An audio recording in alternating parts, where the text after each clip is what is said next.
Bismillahirrahmanirrahim. Alhamdulillahirabbil alamin. Wassalatu wassalamu ala Rasulillahil karim wa ala alihi wa sahbihi ajma'in wa ba'du. Pada hakikatnya semua yang kita alami dalam kehidupan di dunia ini, baik pada hal yang kita pandang menyenangkan atau kita rasakan kurang membahagiakan, seluruhnya adalah ujian dari Allah Subhanahu wa taala yang harus kita hadapi. Allah berfirman dalam Al-Quran surah ke-21 Al-Anbiya ayat 35, wa nabluukum bisyarri wal khairi fitnah, dan kami akan menguji kalian yang hidup dengan beragam ujian, baik yang terasa tidak menyenangkan ataupun yang dirasakan membahagiakan. Semua ujian ini pada hakikatnya disebutkan dalam Al-Quran surah ke-67 Al-Mulk ayat ke-2 sebagai cara supaya kita bisa meningkatkan amal soleh di hadapan Allah Subhanahu wa taala. Allah berfirman, "Huwallazi khalaqal mauta wal haya liyabluwakum ayyukum ahsanu amala wa huwal azizul ghafur." Dan dialah Allah yang telah mencipta kematian dan juga kehidupan. Semua ini untuk menguji yang masih hidup bagaimana mereka bisa meningkatkan amal-amal kebaikannya. Sungguh Allah yang Maha Perkasa dan Maha Pengampun. Terkadang ada ujian yang sifatnya menghidupkan. Ya, ada yang real, hidup, bayi yang hidup, tumbuh. Ada juga yang sifatnya kiasan, membuat keadaan kita lebih hidup. Ya, mendapatkan penambahan materi, mendapatkan promosi jabatan, mendapat segala yang membahagiakan sehingga hidup kita terasa lebih berbeda dari sebelumnya. Nah, ada juga yang terasa barangkali mematikan, bisa mati dalam keadaan wafat yang sesungguhnya kematian. Ada bisa terjadi sisi lain hal yang kita hadapi yang mematikan sebagian hasrat kita untuk mengerjakan sesuatu. Entah itu sifatnya dihadapkan dengan penyakit, entah itu dihadapkan dengan situasi yang tidak menyenangkan, atau yang lainnya.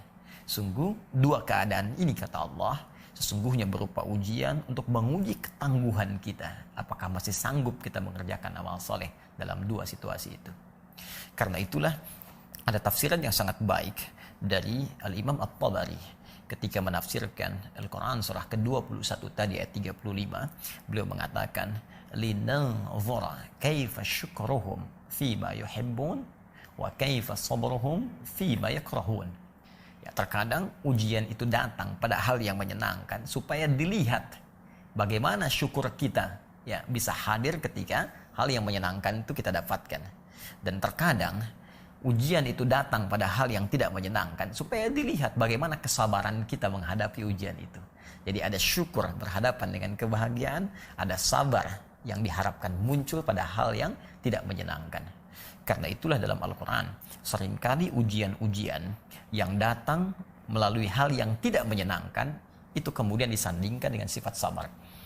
Seperti Al-Quran surah kedua Al-Baqarah ayat 155.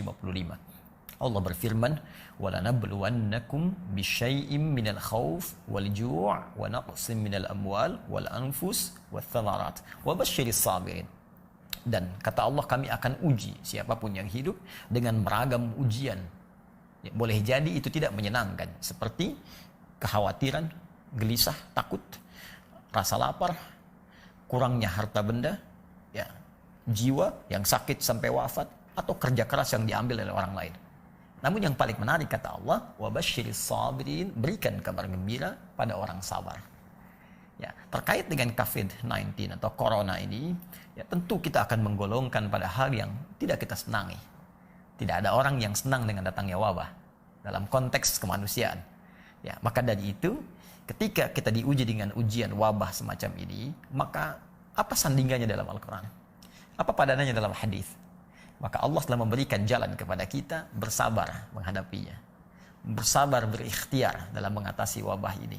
Karena itulah bahkan spesifik dalam hadis riwayat Sayyidah Aisyah radhiyallahu taala anha terhimpun riwayat ini, bahkan dikutip dalam kitab Al-Fathur Rabbani fi Tartib Musnad Ahmad bin Hanbal Asy-Syaibani dalam bab tentang wabah.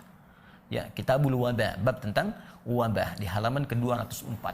Di situ disitir bahwa Nabi pernah menyampaikan walaysa min 'abdin yaqa'u ta'un fihi wa yamkuthu fi baladihi sabiran muhtasiban.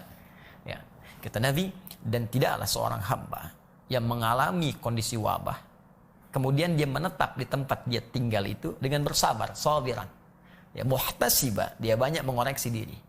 Dia banyak kemudian melihat amal-amal positif yang bisa dia kerjakan. Wa ya'lamu annahu lam yusibhu illa ma kataballahu azza wa jalla lahu. Dan dia menyadari tidak mungkin semua kejadian itu bisa terjadi kecuali Allah mengizinkan, menetapkan itu semua. Ya, illa kana lahu mithla ajli syahid. Maka kalau dia berjuang dengan itu, dia mendapatkan pahala syahid di sisi Allah Subhanahu wa taala sekalipun dia wafat dalam perjuangan itu. Nah, maka jika Anda bertanya tadi bagaimana situasi tentang corona ini, maka kita harus pahami ini ujian yang harus kita hadapi dengan penuh kesabaran karena Allah Subhanahu wa taala.